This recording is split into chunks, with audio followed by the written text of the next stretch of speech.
Good morning. Today I'm reading A Bad Case of Stripes by David Shannon, one of my favorite books to read to my boys when they were younger. A Bad Case of Stripes. We're going to meet the character. Camilla Cream loved lima beans, but she never ate them. All of her friends hated lima beans, and she wanted to fit in. Camilla was always worried about what other people might think of her. Today, she was fretting even more than usual. It was the first day of school, and she couldn't decide what to wear. There were so many people to impress. She tried on 42 outfits, but none seemed quite right. She put on a pretty red dress and she looked in the mirror, and then she screamed.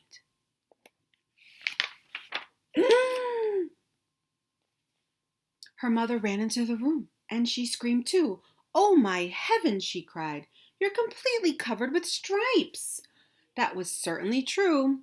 Camilla was striped from head to toe. She looked like a rainbow.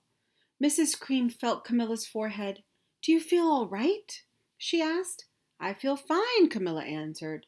"But just look at me."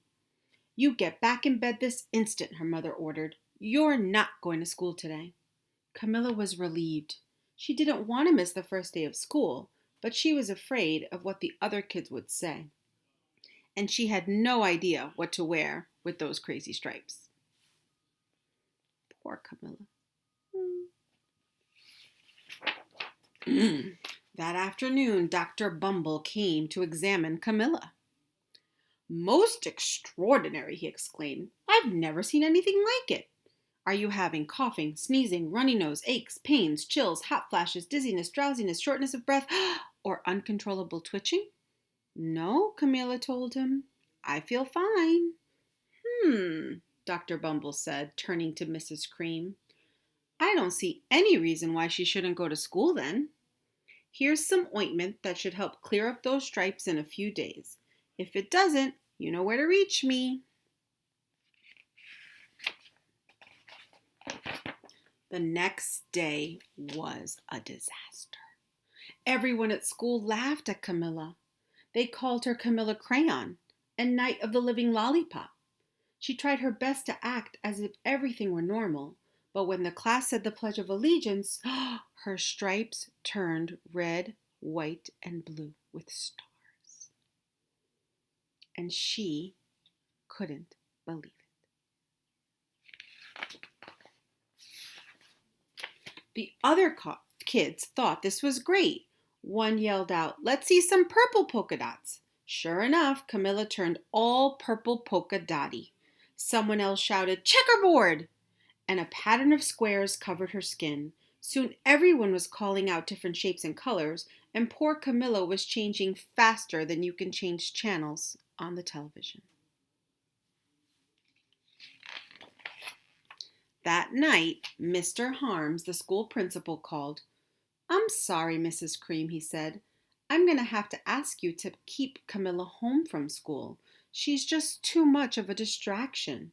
And I've been getting calls from the other parents. They're afraid the stripes might be contagious." Camilla was so embarrassed.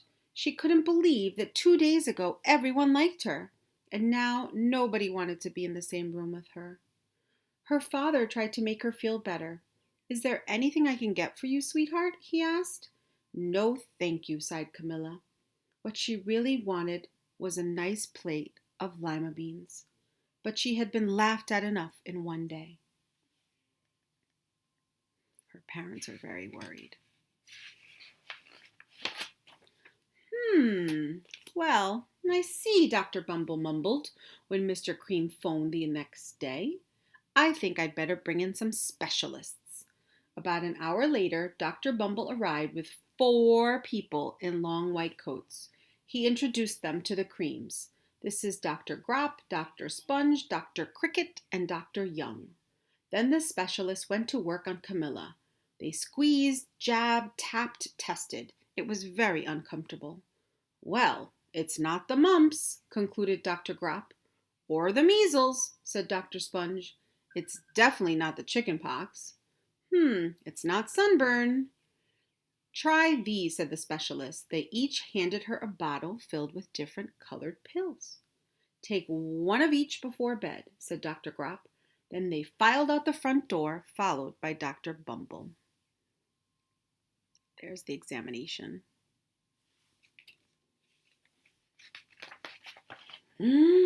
That night, Camilla took her medicine. It was awful. When she woke up the next morning, she did feel different. And when she got dressed, her clothes didn't fit right. She looked in the mirror, and there, staring back at her, was a giant, multicolored pill with her face on it. There's Camilla. Dr. Bumble rushed over as soon as Mrs. Cream called, but this time, instead of the specialists, he brought the experts. Dr. Gord and Dr. Mellon were the finest scientific minds in the land. Once again, Camilla was poked and prodded, looked at and listened to. The experts wrote down lots of numbers, then they huddled together and they whispered. Dr. Gord finally spoke. Well, it might be a virus, he announced with authority. Suddenly, fuzzy little virus balls appeared all over Camilla.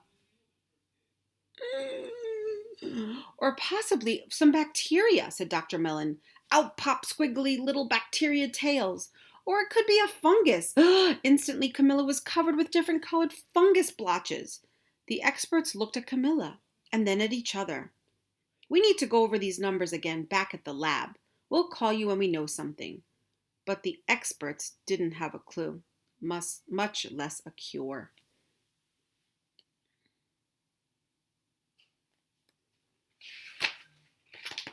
By now, the TV news had found out about Camilla. Reporters from every channel were outside her house telling the story of the bizarre case of the incredible changing kid. Soon a huge crowd was camped out on the front lawn.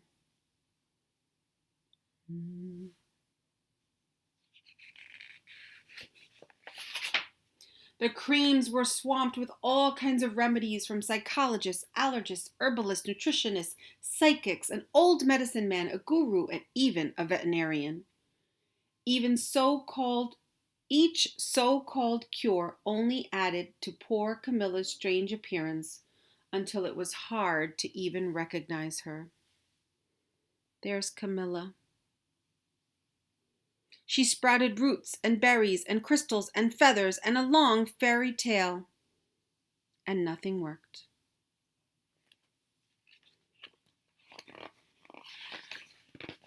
One day, a woman who called herself an environmental therapist claimed she could cure Camilla. Close your eyes, she said. Breathe deeply and become one with your room. I wish you hadn't said that, Camilla groaned. Slowly, she started to melt into the walls of her room. Her bed became her mouth. Her nose was a dresser. The two paintings were her eyes. The therapist screamed and ran from the house. What are we going to do? Cried Mrs. Cream. It just keeps getting worse and worse. And she began to sob. Mom is very worried. At that moment, Mr. Cream heard a quiet little knock at the front door. He opened it, and there stood an old woman who was just as plump and sweet as a strawberry. Excuse me, she said, but I think I can help. Let's see what her remedy is. She went into Camilla's room and looked around. My goodness, she said with a shake of her head. What we have here is a bad case of stripes. One of the worst I've ever seen. She pulled a container of small green beans from her bag. Here, she said, these might do the trick. Are those magic beans? Asked Mrs. Cream. Oh my, no, replied the kind old woman. There's no such thing. These are just plain old lima beans. I'll bet you'd like some, wouldn't you? She asked Camilla. Camilla wanted a big, heaping plateful of lima beans, more than just about anything, but she was still afraid to admit it. Yuck, she said. No one likes lima beans, especially me." "Oh dear," the woman said sadly. "I guess I was wrong about you." She put the beans back in her bag and started toward the door. Camilla watched the old woman walk away. Those beans would taste so good, and being laughed at for eating them was nothing compared to what she's been going through. She finally couldn't stand it. "Wait!" she cried. "The truth is, I really love lima beans." "I thought so," the woman said with a smile. She took a handful of beans and popped them into Camilla's mouth. Mmm.